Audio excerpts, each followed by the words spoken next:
Hello guys, good day po uli sa inyong lahat.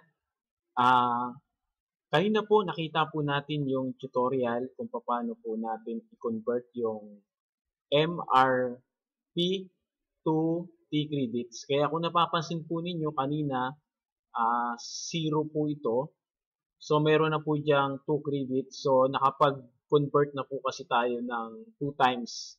Kaya mula po dun sa 2,304 na MRP, ito na lang po yung natitira na minus na po siya ng 126 saka 126. So, yun po yung total nung dalawang T credits po natin.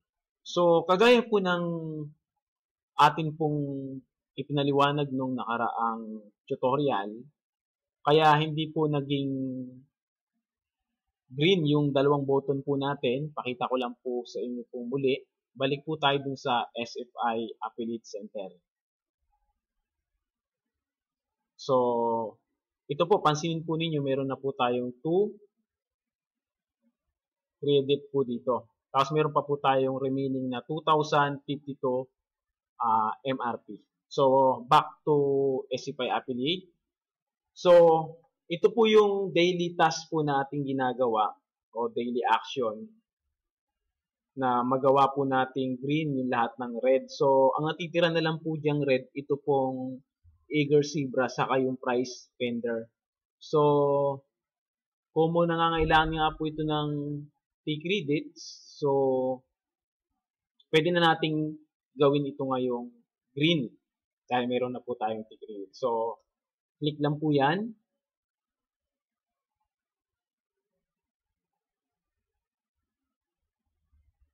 Okay, wait lang po tayo.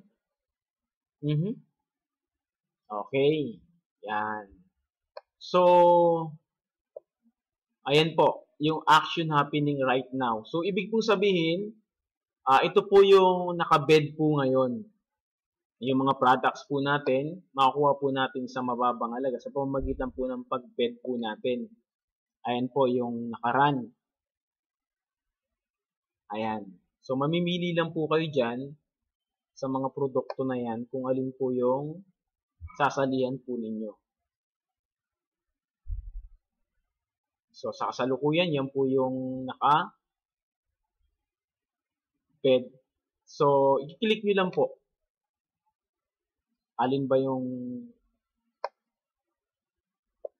napili po natin. Halimbawa, ito po. So, i-click lang po natin yan. O di kaya ito. Kaya ito. So, choice, kung ano po yung choice po ninyo. So, i-click po natin to.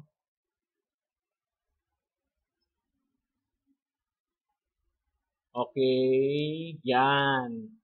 So, makikita po ninyo ang current price po niya ay $0.44. Tapos, meron po siyang time left to bed na 1 hour na. So, 1 hour pa po yan. So, nandito po yung atin pong balance na 2 T-credits remaining for bidding. So, every bid po natin, 1 credits po yun. Kaya kapag kinilik po ninyo, just lang po natin. Yan. So, kaya kapag kinilik po natin to, magmaminus po yan ng 1. Okay. Click po natin. Okay. So, magiging, ayan, na 1 na po siya, tapos you are the high bidder. So, na high bidder po tayo. Tapos ngayon, meron uli pong nag-click na iba, kaya kung sino po yung mag-click, siya yung high bidder, yung last. Hanggang matapos po yung oras, kung sino yung pinaka-high bidder ng last hour o last minute, siya po yung mag-claim po ng ating pong products. Ito po yun. Ano po? So, kaya kapag bumalik po tayo dun sa SFI homepage, pansinin po ninyo ito. Pero gusto kong ipapansin din po sa inyo ito. So, every bed po natin, merong 10% pong nadadagdag dyan. So, kaya 10 bed, mayroon tayong 100%. So, kada 100% po niyan, magkakaroon tayo ng tinatawag na spin. Mag-spin po tayo. So, sa ngayon, ang spin po natin ay 0 po. So, may inform po kayo dyan na kung meron kayong spin para mag-earn ng iba pa pong mga pwede nating mapanalunan dito. So, makikita po natin. Pero this time, wala pong spin tayo. Kaya, balik po tayo dun sa SFI affiliate po natin. Ayan. So, ito po yun. So, kapag pinindot po natin ito, ayan, napansin po ninyo, kulay green na po siya. So, kaya siya naging kulay green dahil gumamit po tayo ng T-credits at nag-bid po tayo. So, ito naman po, kagaya nung ating pong na-discuss nung nakaraan, pero para po dun sa mga bago, discuss po ulit natin. So, ito po yung Eager Zebra po. Ayan po. Ito po yung isang game. Actually, maraming game po siya. Mamimili lang po kayo kung anong game yung gusto nyo yung laruin. Pero sa madalas po, ito po yung nilalaro po natin. So, i-click nyo lang po yan. Pero kung gusto po nyo malaman yung information, just read the instruction and information about the game. Pero, pakita ko lang po sa inyo, play po tayo.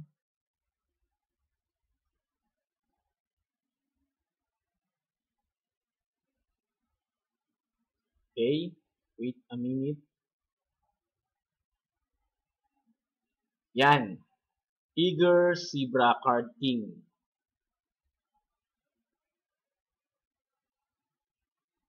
Okay, so ito po ang instruction po. So meron po tayong start game, play free. So dalawang ulit po yan. Pwede po tayong mag-play ng free. Wala tayong gagamiting T-credits dito. Tapos sa game po na ito, pwede na po tayo mag-earn ng MRP at Bursa Point. Depende po dun sa resulta po ng game po natin. So, ang mangyayari po dyan, para makapag-start, click nyo lang po yung start. Then, sa starting po niyan, pwede po kayo mag-choice ng pinaka-higher na card o di kaya pinaka-lower. Dahil ito nga po ay guess po natin, i-guess po natin kung higher o lower, pwede natin umpisan dito sa lower. So, yan. Kung lower po yan, so, hindi po available yung lower button po natin. Siyempre, automatic po, yung higher po. So, kung makikita po ninyo, earn 40 points. So, 0 points po yan. 0 din po ito. So, yan. Click po natin. Okay, 7. Okay, continue po. So, you currently score of 40 points, top 162 score. So, ayun po, nadagdag na po yung 40 points. Ito po. So, higher o lower? Ano pong choice po natin? Ako ang choice ko, higher pa rin. Okay, higher. So, you currently score 120. Ayan. Top and 86. 862 score. Ayan po. So, madadagdag po doon, mag-a-add. Ayan, 120 na po siya. So, higher o lower? Lower. Ayan. So, continuous lang po yan, dire-diretso. So, just watch lang po kung paano. Higher. Ayan. Ano po tayo, kumbaga, hindi natin natamaan yung kung higher or lower. So, ito sabi, just straight. You choose incorrectly but your body the joker picks. So, yun. Mas mababa siya. Back to game. Higher or lower? Choose yan. Higher. Continuous lang po tayo. Okay. Not go out and win. So, hindi po tayo nanalo doon. Ayan. Every time po na tayo po ay tumatama dun sa sagot, na-add po yung points po dito. Ayan. Ma-add na naman po yan. Continuous lang po. Higher.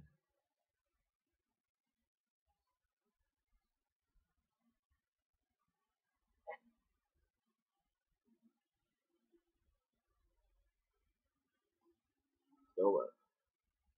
Yan. Higher. So, meron tayong straight 9 na po tayo. Ang points po natin, 945. Okay. Continuous lang po tayo.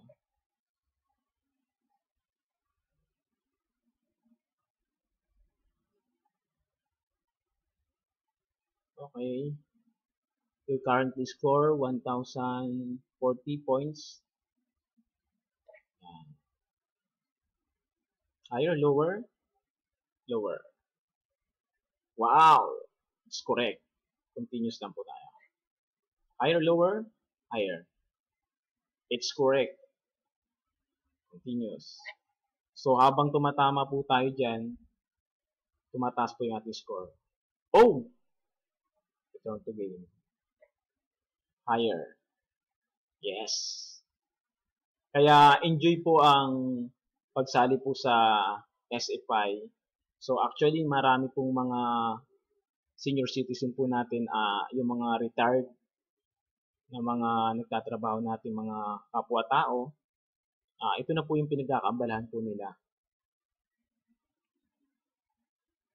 So, pwede rin naman po natin itong gawing second income sa mga may trabaho po o extra income po natin.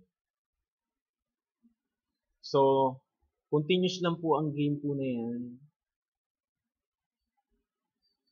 Ayan. So, ibig po sabihin yan, oh no, you were busted by the 3 of diamonds. So, ano na tayo, natapos na tayo dun sa isang free. However, your points, your 2,400 points total for this game.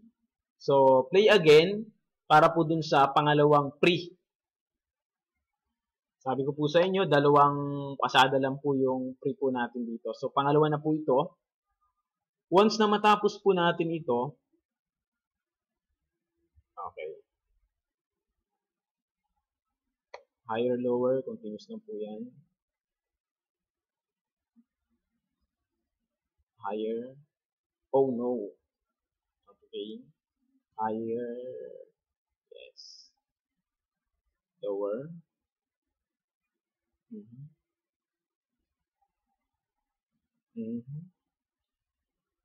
Lower. Okay. Return to the game.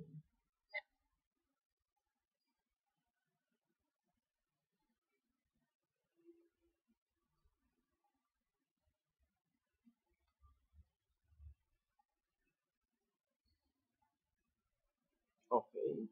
Return.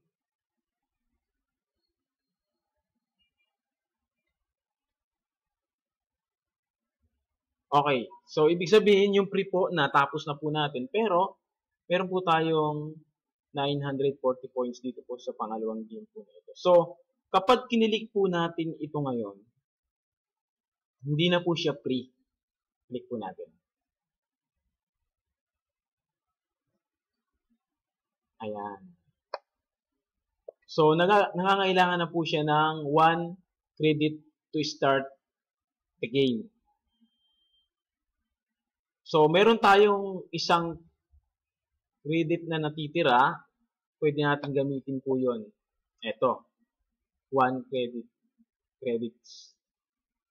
So, pwede natin gamitin dito sa pag-start uli ng game.